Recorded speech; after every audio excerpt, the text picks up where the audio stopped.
샤워하고 그 다음에 피부에 아무거나 바른 다음에 자고. 정말 아무것도 몰랐던 것 같아요. 아무것도. 색소 침착도 옅게 해줄 수 있고 피부 결도 좋아지게 해줄 수 있어요. 과거에 저처럼 피부 고민을 가지고 계신 분들도 정말로 나아질 수 있다는 거를 꼭 말씀드리고 싶어요. 안녕 피탐찌들! 뷰드름 유튜버 인씨입니다. 여러분 저 또 어둡게 염색했어요. 오늘은 제가 피탐찌들한테 5가지를 당부를 해드릴 건데요. 피탐찌들이 여기 제 과거 사진, 이 피부 모습을 많이 보셨을 거예요. 근데 제가 생각을 해보니까 이 정도로 트러블이 많이 났던 이유, 원인들이 도대체 뭐였는지 모아서 알려드렸던 적은 없더라고요. 그래서 오늘은 제가 당부드리는 이 5가지만 피하면 정말 트러블이 과거에 저처럼 심하게 올라오는 거는 피할 수 있다고 확신하기 때문에 이렇게 한번 들고 와봤습니다. 그러면 구독 눌러주시고 가보도록 할게요.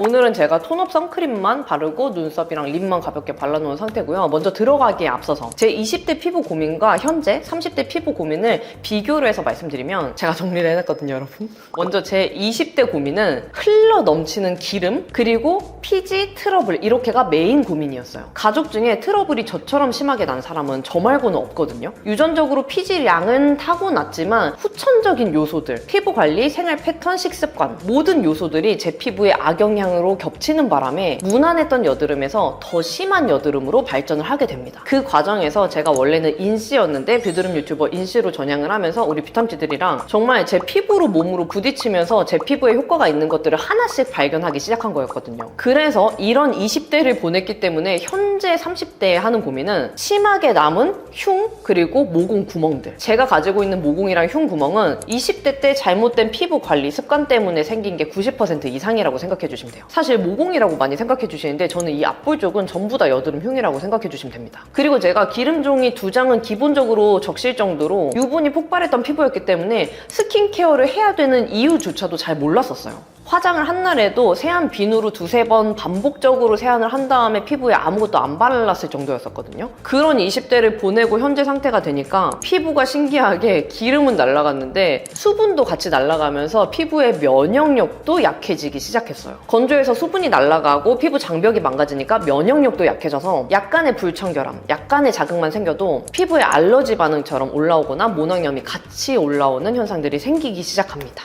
제가 요거를 먼저 말씀드리는 이유는 트러블 피부는 타고났다고 생각하시는 분들이 정말 많으시고 저 또한 그렇게 생각했기 때문에 사실 저는 뭘 해도 어차피 나는 안 좋은 피부라서 안 해도 된다라는 주의였어요. 근데 여러분 제가 과정들을 다 보여드렸잖아요. 색소 침착도 옅게 해줄 수 있고 피부 결도 좋아지게 해줄 수 있어요. 제가 비탐찌들 댓글에 계속 답변 남기고 있는데 4-5년 전쯤에 피부과를 마지막으로 간 거 이후로는 지금까지 쭉 홈케어로만 하고 있거든요. 그래서 우리 비탐찌들이 제가 완전히 좋은 피부는 아니지만 과거에 저처럼 피부 고민을 가지고 계신 분들도 정말로 나아질 수 있다는 거를 꼭 말씀드리고 싶어요. 그러면은 본격적으로 5가지 방법 하나씩 알려드리도록 하겠습니다. 먼저 첫 번째로는 피지선 자극. 피지선 자극이라고 하니까 너무 모호하게 느껴지죠, 여러분. 근데 제가 몇 가지 제시를 해드릴 건데 바로 이해가 되실 거예요. 들었을 때 귀찮고 싫은 느낌이 들 수도 있지만 이게 정말 팩트여서 말씀을 드릴게요. 첫 번째, 잠을 충분히 자지 못한다. 2번째, 스트레스를 너무 많이 받아서 생활에 영향을 줄 정도다.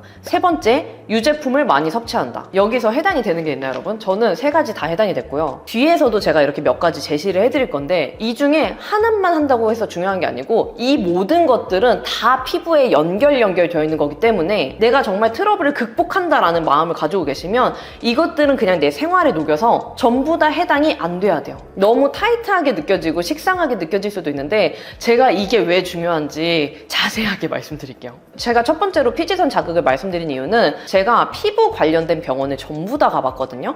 첫 번째로는 피부과, 2번째로는 한의원, 3번째로는 산부인과 이렇게 전부 다 갔던 경험이 있어요. 그 중에서 피지선 자극은 호르몬에 연관된 방법이라서 피부과에서 접근하는 방법인데요. 호르몬 중에서 정말 트러블에 직접적으로 악영향을 주는 호르몬이 하나가 있어요. 그게 바로 코르티졸이라는 스트레스 호르몬이거든요. 피부를 안 좋게 하는 것뿐만 아니라 이 호르몬이 정말 암을 유발하기도 하고 노화를 유발하기도 하고 그냥 전부 다 안 좋아요. 근데 이 호르몬이 직방으로 나올 때가 충분한 수면을 취하지 않았을 때 혹은 수면이 부족할 때인데요. 물론 사람마다 조금씩 개인차는 있는 것 같아요. 5시간만 자도 숙면을 취한 것 같은 느낌이 든다고 하시는 분들이 계시는데 그런 분들은 저는 오케이, 괜찮을 것 같아요. 근데 나는 5시간만 자면 잠을 제대로 안 잔 것 같다. 눈도 막 아직 뻘게 있고 피곤하다 하시는 분들은 나한테 맞는 숙면 시간을 찾으셔야 돼요. 저한테는 그게 7시간에서 8시간이었거든요. 보통 저는 8시간 정도를 숙면을 합니다. 근데 제가 이거를 그냥 상식만 듣고 말씀드린 게 아니고 제가 인생에서 트러블이 가장 심하고 피부가 안 좋았을 때가 3번이 있는데 그 중에 한 번이 밤낮이 바뀌어서 일을 했던 적이 있는데 그때 자잘하게 났던 염증성 트러블이 삽시간에 볼 전체 턱을 뒤덮어가지고 정말 벌집같이 피부가 안 좋아졌던 경험이 있거든요. 이게 피부에서 바로 느껴진다 하시는 분들은 무조건 저녁에 7시간, 8시간 정도는 충분히 숙면을 취해 주셔야 돼요. 그리고 밤 10시부터 새벽 2시까지가 가장 그 피부에 재생이 잘 되는 시간이어서 밤 10시에 자는 게 베스트이긴 하지만 솔직히 그거는 저희가 생활을 하면서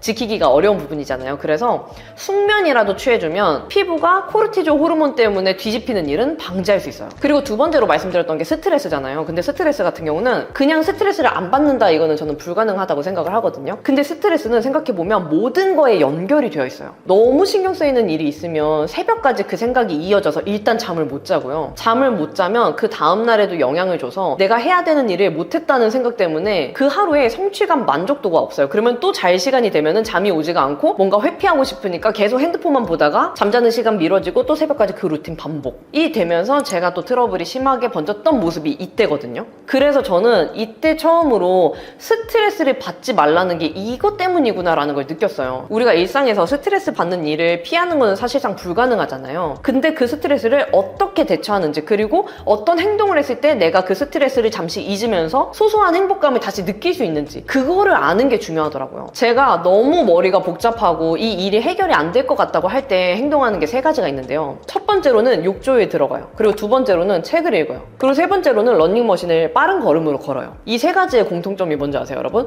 이거를 하는 순간 잡생각이 없어져요. 내가 진지하게 하고 있는 그 고민도 마음속에 깔려있긴 하지만 잠시나마 잊는 게 가능하거든요. 근데 이거를 한다고 해서 그 스트레스를 푸는 거에 직접적으로 도움이 되진 않잖아요. 근데 생각보다 머리를 비워냈을 때 그 문제가 가볍게 느껴지고 그 문제를 해결할 방법도 머리가 비워져 있을 때 더 잘 떠올라요. 그래서 저는 이 3가지를 하는 게 나를 아껴준다는 느낌이 들어서 오히려 가장 힘들 때 머리를 비워내는 이 3가지를 합니다. 되게 단순하고 의미가 없는 행동 같잖아요. 근데 저는 이게 베스트였어요. 그리고 이 3가지를 제 생활 속에 중간중간 넣었을 때 제 스트레스 조절이 돼요. 그리고 또 그 다음을 넘어갈 수 있는 힘이 생겨서 저는 이 3가지를 무의식적으로 그냥 해줍니다. 그래서 비탐찌들도 언니 스트레스를 어떻게 안 받아요? 로 접근하실 게 아니고 내가 일상을 버틸 수 있는 나의 소확행? 행동을 몇 가지 체크해서 찾으시는 게 정말 중요하실 거예요. 그리고 세 번째로는 유제품이었잖아요. 근데 이 유제품이 유일하게 음식인데 저희가 일반적으로 먹는 그 동물성 우유 있잖아요. 흰색 우유. 그 우유는 동물성 우유이다 보니까 저희가 섭취를 했을 때 피지선의 통로를 막기 때문에 트러블로 유발이 되는 그런 영향을 주거든요. 그래서 보통 일반적으로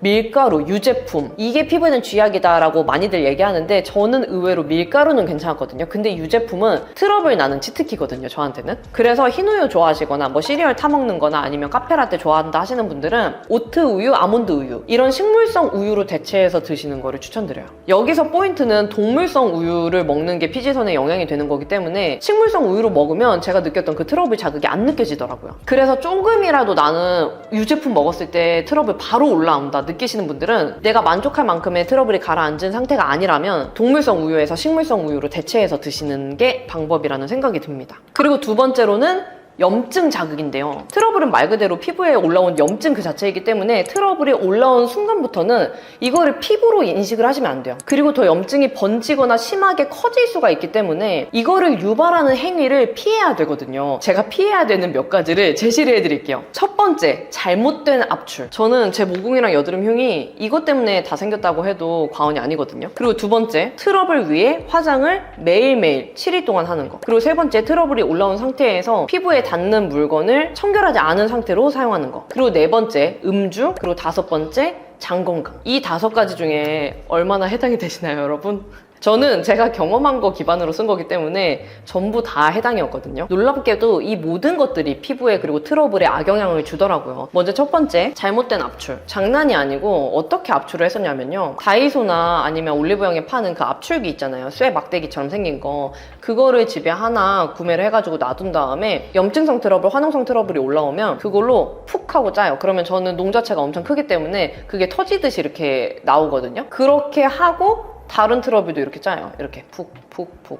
그러면 저는 워낙 그 트러블 사이즈 자체가 크기 때문에 피가 나거든요. 피가 나면 그냥 대충 이렇게 휴지로 지혈한 다음에 세수하고 그 다음에 피부에 아무거나 바른 다음에 자고. 압출기에 있는 거는 그냥 휴지로 닦은 다음에 놔뒀어요. 그리고 다음에 또 트러블 올라오면 그걸로 짜고. 정말 이렇게 했거든요. 그리고 안 터지는 트러블 같은 경우에는 진짜 지금 말하니까 좀 이상하다. 집에 있는 그 바늘 있잖아요. 바늘. 이렇게 꼬매는 바늘. 그 바늘로 살짝 이렇게 기를 터가지고 또 압출기로 푹 해가지고 짜고 이랬었거든요. 지금은 일회용 란셋을 사용하는데 그때는 정말 아무것도 몰랐던 것 같아요. 아무것도. 제가 말 안 해도 결과는 우리 비탐지들 다 아실 텐데 이 사진이 다 그때 생긴 트러블이에요. 근데 여러분 나는 이 정도로 트러블이 안 나요 하고 간과하실 문제가 아니고 저도 한두 개 작게 났을 때 이런 안 좋은 습관으로 번진 거거든요. 그래서 혹여나 바늘까지는 아니어도 무분별하게 압출하시는 분들은 균이 번지는 거를 정말 주의하셔야 돼요. 트러블은 피지선 문제이기도 하지만 세균성 질환이랑 겹쳐버리면 모낭염이랑 같이 올라와서 번지는 속도가 그냥 엄청나게 빠르거든요. 그렇기 때문에 나는 좁쌀 트러블이어서 매일 압출을 해야 된다 하시는 분들은 집에 꼭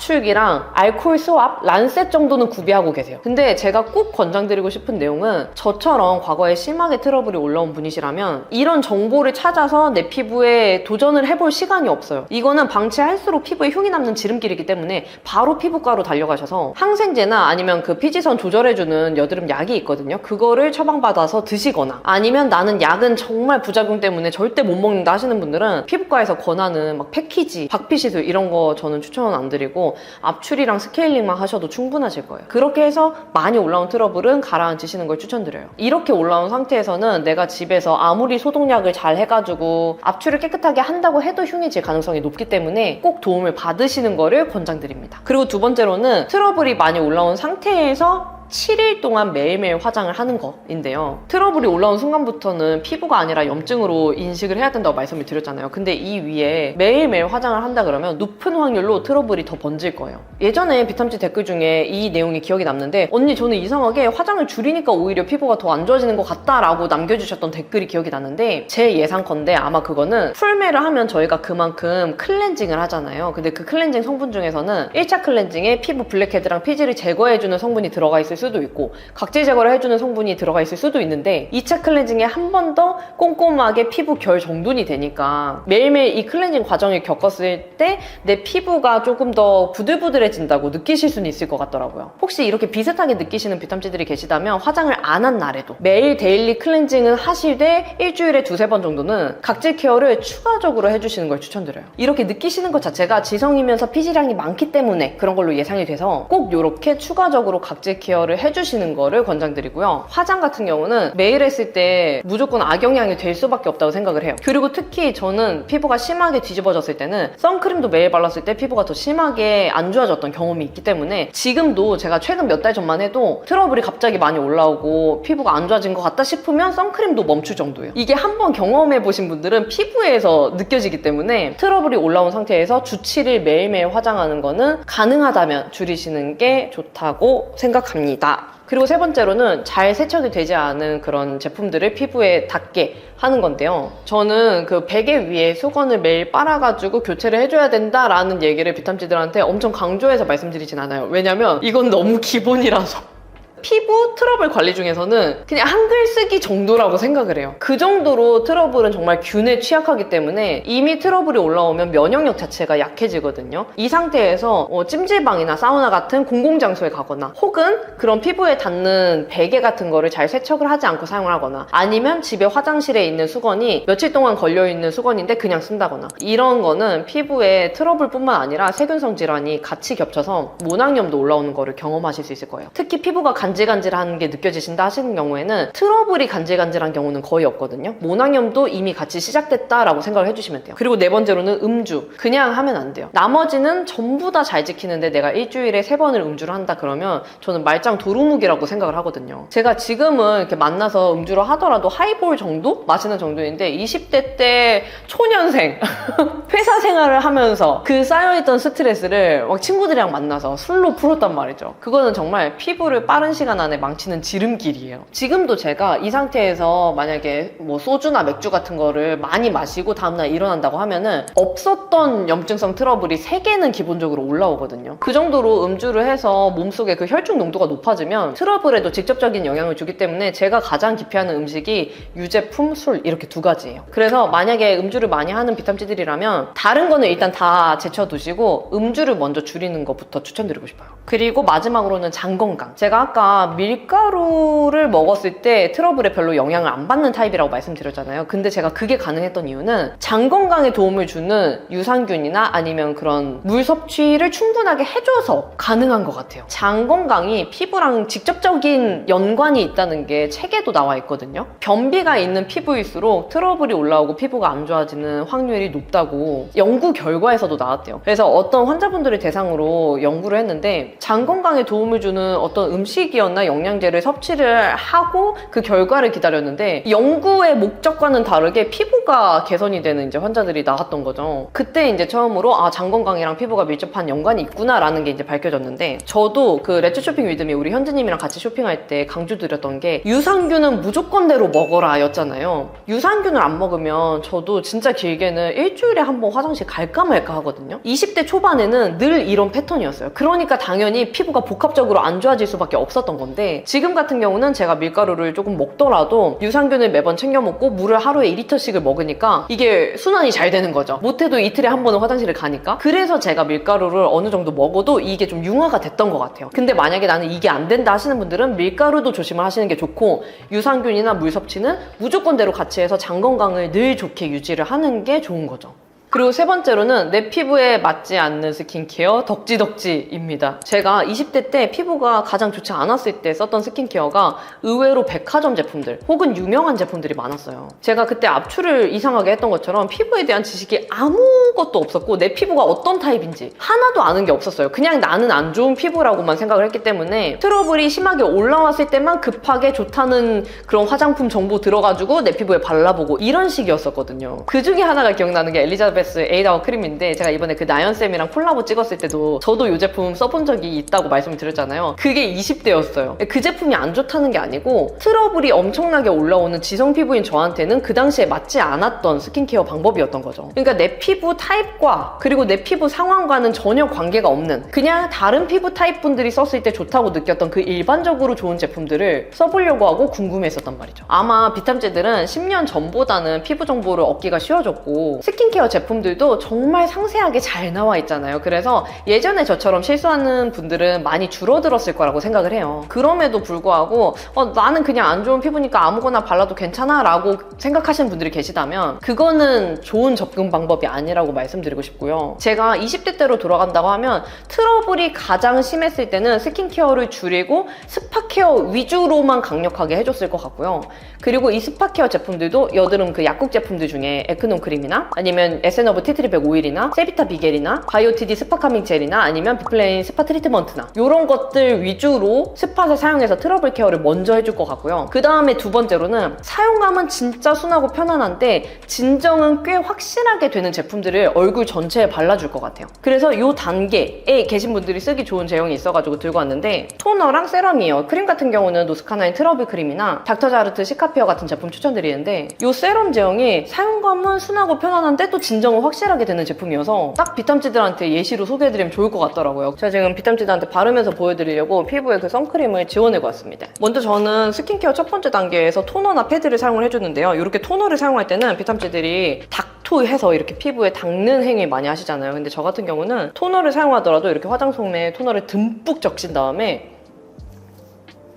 피부를 가볍게 지나가주는 용도로 사용을 해줘요. 이게 차이가 별로 없다고 느끼실 수도 있는데 액 자체가 말라있으면 마찰 자극감이 더 높아지거든요. 그래서 토너를 듬뿍 적신 다음에 피부 겉에 묻어있는 먼지나 올라와 있는 피지들을 가볍게 정리를 해준다는 느낌으로만 지나가주는 거예요. 이렇게. 토너는 처음에 발랐을 때 은은하게 시원한 느낌 때문에 첫 번째 열감 진정이랑 전반적으로 자극 느껴진 게 약간 편안해지는 느낌이 들고요. 마무리에는 이렇게 피부 결이 정돈되면서 쫀쫀하게 끝나는 게 각질 제거 성분, 파하 성분이 같이 함유가 되어 있어서 세지는 않지만 마일드하게 전반적인 각질 케어가 되는 그런 효과가 있어요. 그리고 제가 아마 시원하다고 느꼈던 게 이게 정제수 대신에 편백수가 대신 들어갔거든요. 그래서 스킨케어를 좀 라이트하게 하시는 분들도 첫 번째 단계에서는 이런 식으로 결 정돈 해주기 좋고요. 그리고 두 번째로는 이렇게 전체적으로 진정을 잘해줄 수 있는 세럼을 발라주는데 제가 비탐치들한테 늘 말씀드리는 순한데 편안한 진정은 잘 되는 제품의 제형이 이런 제형이에요. 이 제품 같은 경우는 수분감이 진짜 가득해요. 그래서 처음에 딱 발랐을 때 알싸한 쿨링감이 진짜 많이 느껴져요. 그리고 수분에 절인다고 하죠. 수분감이 좀 많다 보니까 낭낭한 수분감에 피부가 절여지는 느낌이 들어요. 그래서 제가 이 제품이 신제품이다 보니까 몇 달 전에 처음 써봤는데 트러블 올라오고 피부 전반적으로 자극받았을 때 사용해도 진정 효과가 꽤 좋은 거예요. 그래서 이게 비탐치들한테 제가 늘 말씀드리는 순한데 전반적인 편안한 진정은 잘 되는 제품이다라는 생각이 들어가지고 이렇게 들고 왔습니다. 그리고 이게 되게 신박했던 게 보통 그 탈모 샴푸 중에 카페인 성분 들어간 샴푸들이 있는 거 아세요, 여러분? 두피에 열감이 많으면 탈모가 유발이 되기 때문에 탈모 샴푸 중에 카페인 성분이 함유가 되어 있는 경우가 많은데 이 제품 안에도 카페인 성분이 고함유가 되어 있어요. 1000ppm으로 고함량이 함유가 되어 있어서 진정뿐만 아니라 모공 그리고 전반적인 피부 결에도 효과가 있는 세럼이라고 생각해 주시면 됩니다. 그리고 지금 피부 느낌이 건조함이 하나도 없고 오히려 수분 보습감이 짱짱하게 채워져서 매끈한 느낌으로 끝났거든요. 그래서 건성분들이 쓰셔도 전혀 건조함을 느끼지 않는 그런 제형이랑 요즘처럼 극강의 건조함이 느껴지는 환절기에 쓰면은 딱 맞는 그런 제형이에요. 근데 이 상태에서 시간이 조금만 더 지나면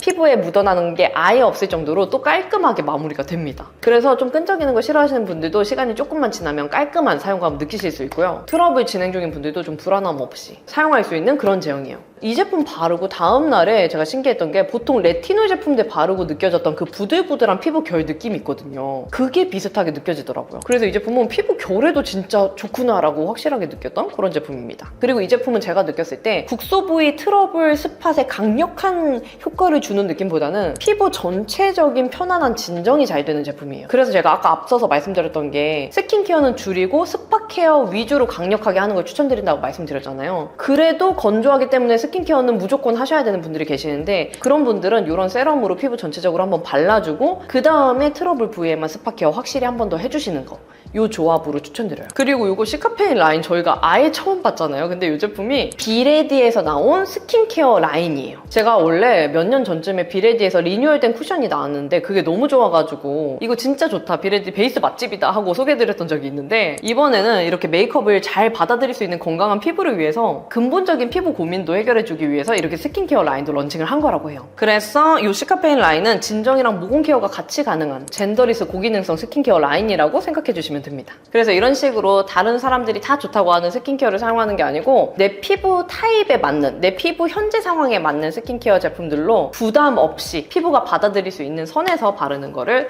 추천드립니다. 그리고 네 번째로는 진짜 의외로 잘못된 피부과 선택이에요. 제가 아까 피부가 심하게 안 좋아졌을 때는 피부과의 도움을 꼭 받으라고 말씀을 드렸잖아요. 근데 정말 드물게 피부과를 잘못 가서 피부가 더 안 좋아지는 경우도 있더라고요. 놀랍게도 이것도 제 경험인데 인생 처음으로 이제 피부 고민이 심해져서 트러블 압출을 받아야겠다 하고 이제 병원을 갔는데 거기에서 압출을 잘못 받는 바람에 딱 필요한 부분만 깔끔하게 압출하고 끝나는 게 아니고 정말 위에서 몸으로 이렇게 누르듯이 란셋도 사용하지 않으시고 위생장갑도 사용하지 않으시고 눌러서 진물이 막 이렇게 흐를 정도로 압출을 하고 끝냈거든요. 그 다음날에 이미 피지선 자극받아 있죠. 염증 더 심해져가지고 정말 일주일 만에 피부가 말도 안 되는 벌집 상태로 변해 있었어요. 놀랍게도 서울 수도권에 있는 피부과였는데 더 안 좋아진 피부를 되살리기 위해서 결국은 좀 유명한 압출을 잘하고 좀 위생적으로 깨끗한 그 피부과에 가가지고 제가 1년 동안은 거기를 다녔었던 기억이 있거든요. 그래서 제가 꼭 비탐지들한테 권장드리고 싶은 내용은 피부과를 가시되